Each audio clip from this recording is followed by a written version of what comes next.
Welcome back to the Fixed Ops Roundtable, back to the 80s. It is a great honor to present the roundtable with Brian MacDonald, the president and CEO of CDK Global.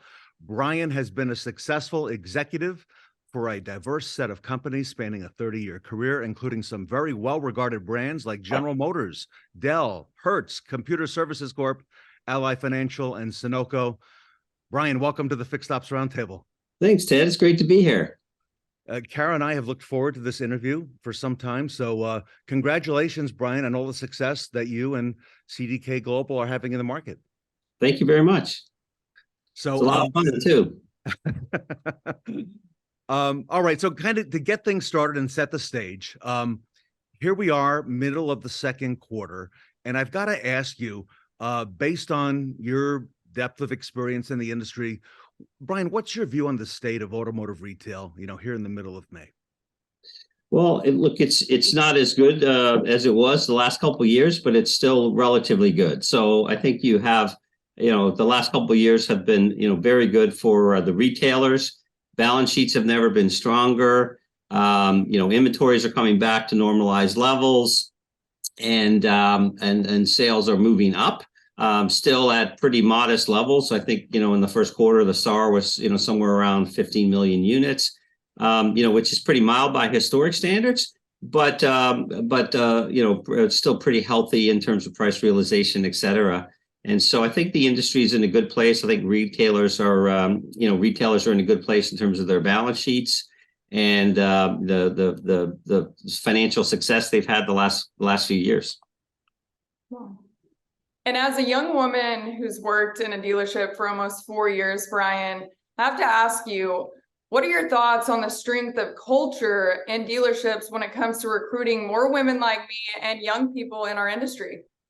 What I see that's really exciting in our industry is I see dealerships really starting to focus on the next generation. Younger people are becoming the predominant car buyers. And when I say younger people, I'll say, 35 and below.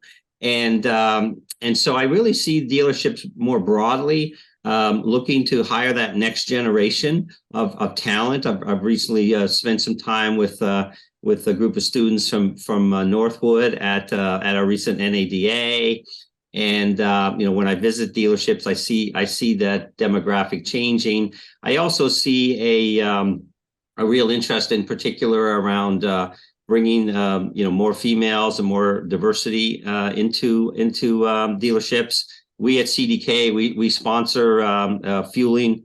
We call it a fueling scholarship, where every year we award 5 scholarships to minority students whose parents work in dealerships. And so I think there's a multi-tenanted view of how do we get our dealership employees to be younger and more diverse, which is really important. That's amazing to hear. And I know some of the Northwood students are actually going to be on the roundtable. So I love to see, us as an industry being able to help younger people internally, take a career in automotive. So that's amazing. Yeah, I tell people in general, but young people in particular, I mean, there's never been a more exciting time in this industry. So if you step back and think about it, for the first time in 100 years, the products are changing, right? We're still at very early stages, and it will take a long time. We're going to make a change from ICE vehicles to EVs, right? And that, there hasn't been a real fundamental change in the vehicles, a revolutionary change, in 100 years. And so that's happening. Second of all, you have a move to connected cars, right? So the cars are increasingly connected, and that creates a world of possibilities for both OEMs and dealers. And then the last thing you have is the way that people want to buy. And everyone is on a spectrum, but the car buying experience is changing dramatically, and people want to have an omni-channel experience where they can start to buy at home, and then go as far as they want in the transaction, maybe stop it for a little while, restart it, go into the dealership, go back home, do some more work on it. And so that's a fundamental change in the way that people are buying. And again, back to your point, Kara, that's driven, that's been driven, accelerated really by two factors. One has been COVID, but number two is the increasing prevalence of younger people buying vehicles, and younger people want to buy vehicles much more like they would, buy a book off of Amazon, if anybody buys hardcover books anymore, or buy a shirt off of Amazon. Absolutely. And you touched a little bit about the OEMs. So what role do you see OEMs playing in the future of the retail experience? Can you touch on that a little more? So, I mean, OEMs and dealers need to work together. That's my theory. What OEMs really want is a consistent brand experience across all of their dealerships, right? And to do that, they have to work in concert with their dealers. And that's where CDK comes in. Because if you think about the automotive ecosystem, you have OEMs, you have dealers, and you have retail customers. Who sits in the middle of that? CDK sits right in the middle of that. We're the system of record, for over 50% of cars sold in North America. I know this is a fixed ops seminar, so 53% of the repair orders opened in North America are open on CDK systems and service, via CDK. And so we sit in the middle of that ecosystem. And so what we see and what we really try to accomplish is to work together with our OEMs and dealers and create the kind of experience that they both want, for their retail consumer that's appropriate for their brand, for their vehicle, and their market. Love it. Brian, these past 3 years, the dealers have proven to be extremely resilient. All right, amazingly resilient, and gives us a lot of satisfaction with what's happening. You mentioned the omni-channel experience, and I want to come back to that.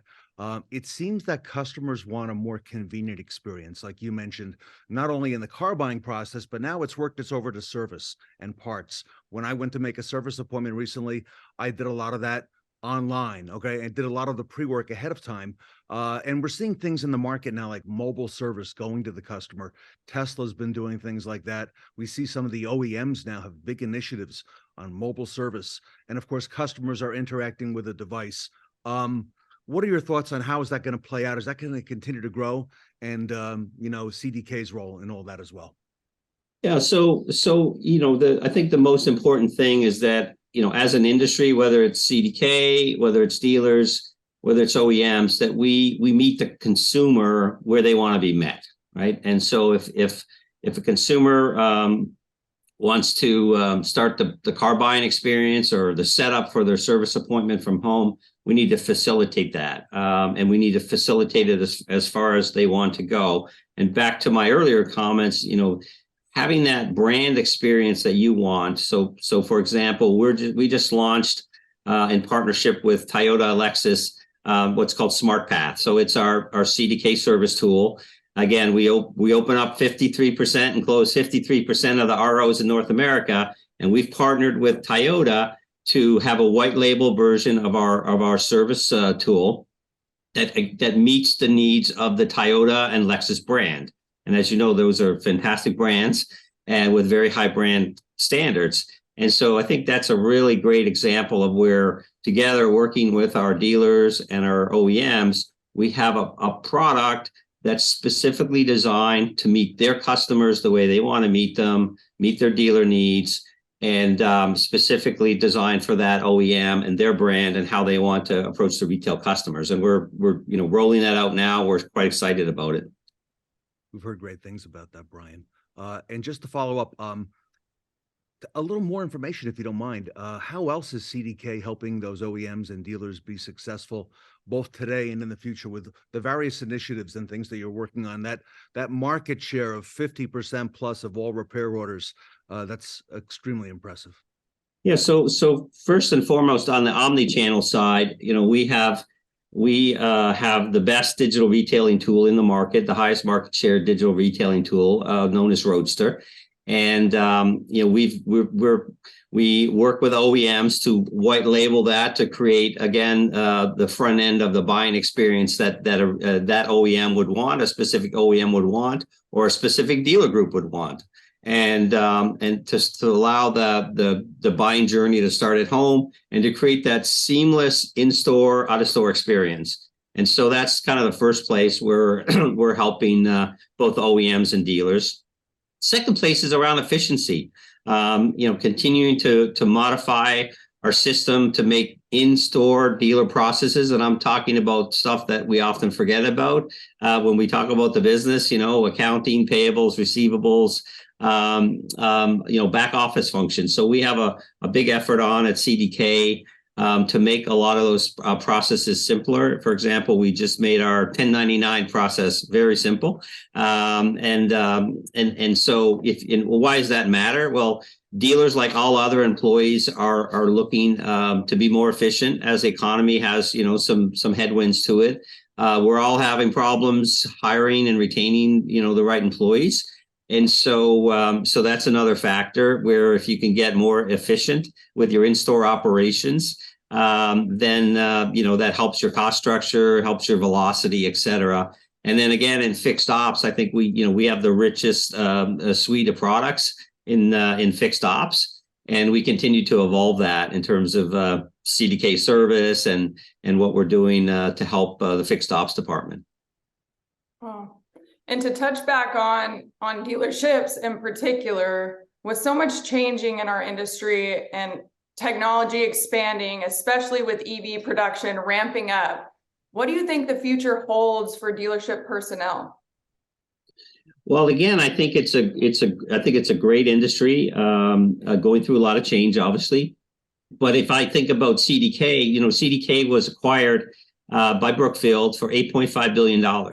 And I like to say that's a lot of money everywhere except in Washington, D.C. That's not a lot of money in Washington, D.C., but everywhere else, that's a lot of money. And our basic theory and our $8.5 billion bet is that dealers are here to stay, and dealers will have a long and successful future. And if you've ever tried to raise any money, it's never easy to raise money. But trying to raise $8.5 billion is a little bit harder than that as well. And to raise that money, we had to convince investors that dealers are here to stay. EVs are not going to destroy the profit pool in the service area. Consolidation will continue. CDK will continue to modernize and improve its products. And that will continue to play the central role in the industry between dealers, OEMs, and retail customers, and we'll continue to stay right in the middle of that very successfully. So I think we at CDK and Brookfield, we've really put our money where our mouth is, $8.5 billion worth, believing in the dealer model. So I think the industry is very, very healthy, and dealers are here for a long time to come. Wow, I love that positive outlook. I know that we all love to hear that in this industry. And what do you think dealers can expect from CDK as we look forward through the rest of 2023 and on to 2024? Yeah, I think more innovation for sure. We have as we're modernizing our product, and so we'll be rolling out what we call Unify. And we have a series of modernized workflows to make it easier for dealers, more intuitive and more efficient for them. We'll continue to evolve our service products, and we have some exciting things. We're not going to announce them today, but in a few months we'll have some announcements as we have our CDK Connect event in October. But we'll continue to innovate our products and work with our dealer customers, and help them. At the end of the day, I always tell our employees, our job here at CDK is to help dealers sell and service more cars. That's our fundamental job. It's pretty simple, and that's what we're committed to do. Brian MacDonald, on behalf of the Fixed Ops community and the Fixed Ops Roundtable, thank you so much for being with us today. Great honor, Brian, to have you. Thanks, Ted. Thanks, Kara. Everybody, Brian MacDonald, CDK Global, here with us today at the Fixed Ops Roundtable.